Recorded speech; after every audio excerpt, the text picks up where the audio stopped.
Bismillahirrahmanirrahim. Alhamdulillahirrabbilalamin. Allahumma salli ala Muhammad wa ali Muhammad.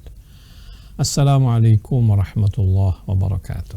Kali ini pertanyaan yang diajukan kepada Sayyidil Qaid atau Rahbar adalah berkaitan dengan makan dan minum di sebuah negeri yang mayoritasnya adalah non-muslim.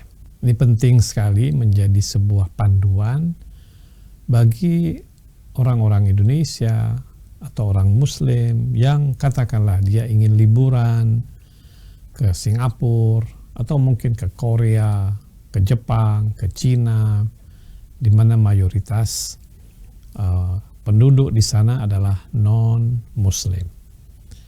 Nah, di sana mungkin kita akan makan di restoran, gimana dagingnya. Kalau restorannya Muslim, nggak ada masalah. Tapi kalau restorannya non-Muslim, sebagaimana yang seringkali saya lihat misalnya di Singapura atau di Thailand, banyak orang-orang Indonesia yang asal makan aja.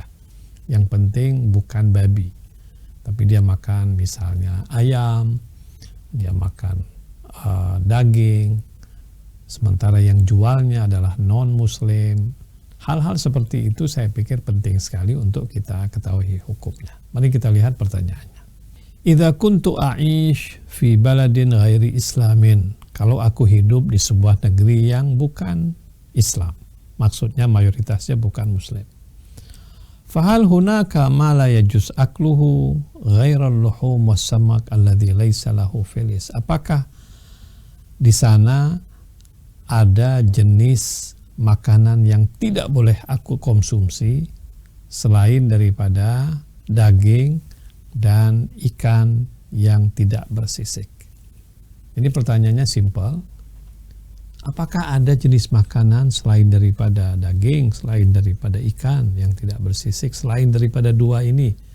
Adakah makanan lain yang aku tidak boleh konsumsi ketika aku berada di negeri yang mayoritasnya non-Muslim? Mari kita lihat jawabannya. Ghairut ta'am al-mustamil 'ala al-luhum aw asy-syuhum al-hayawaniyah allati lam tuhras tadhkiyatuhu syar'an sairul at'imati yajuzu akluha illa idza ulima ihtimaluha 'ala al-harami aw an-najisi. Beliau berkata, selain daripada makanan yang mengandung daging atau gaji hewan yang tidak disembelih secara syariat, sesuai syariat, makanan-makanan selain daripada itu boleh dikonsumsi apabila diketahui bahwa kecuali kalau kita ketahui bahwa di situ ada bercampur hal-hal yang haram atau yang najis. Saya ulangi ya.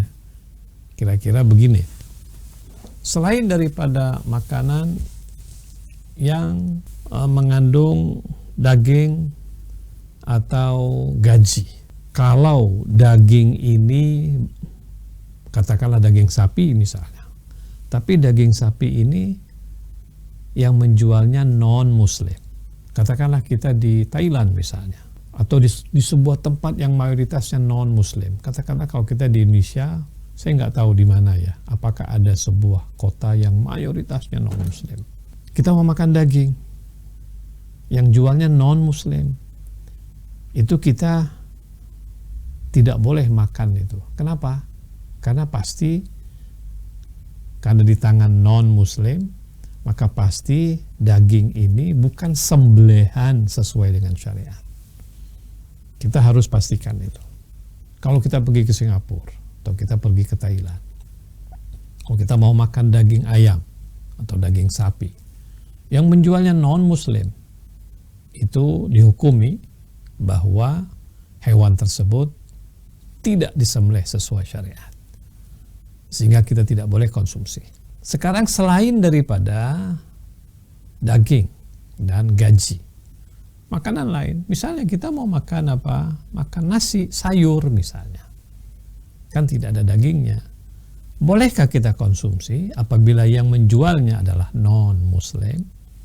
Beliau mengatakan boleh kecuali kalau kita tahu bahwa hal itu bercampur dengan hal-hal yang haram atau najis. Misalnya kita mau makan katakanlah nasi tadi. Ini nasi yang jualnya orang non muslim, tidak ada dagingnya, tapi kita tahu bahwa misalnya kuahnya itu ada minyak babinya, atau katakanlah minyak apalah yang haram, itu nggak boleh itu kalau kita tahu. Atau najis, katakanlah kalau yang menyentuhnya adalah seorang non ahlul kitab, itu najis hukumnya. Kalau dia yang melayani dan menyentuhnya, maka nasi tersebut tidak boleh kita konsumsi. Kan itu beliau mengatakan yajuzu akluha, boleh dimakan selain daripada hewan, selain daripada daging dan gaji ini, kecuali dibilang boleh dimakan semuanya itu, kecuali kalau kita tahu bahwa makanan tersebut sudah di dalamnya ada unsur yang haram atau ada najisnya.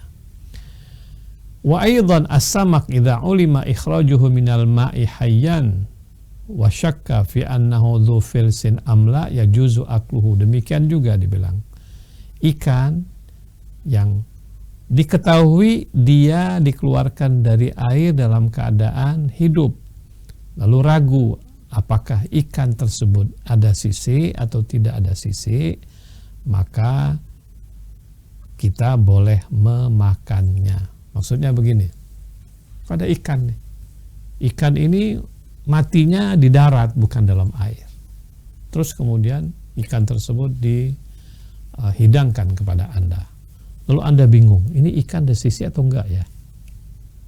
Itu kalau kita ragu seperti itu, dianggap saja itu ada sisi, makan aja itu. Kecuali kalau ikan tersebut Anda tahu, oh ikan ini enggak ada sisik, oh ikan ini memang bisa enggak ada sisik, atau ikan ini mati di dalam air. Kalau kita tahu, maka dihukumkan haram. Tetapi kalau orang ragu itu tidak menyebabkan hal tersebut berubah menjadi haram, kembali kepada hukum asalnya, itu adalah halal. Mudah-mudahan bisa membantu. Wassalamualaikum warahmatullahi wabarakatuh.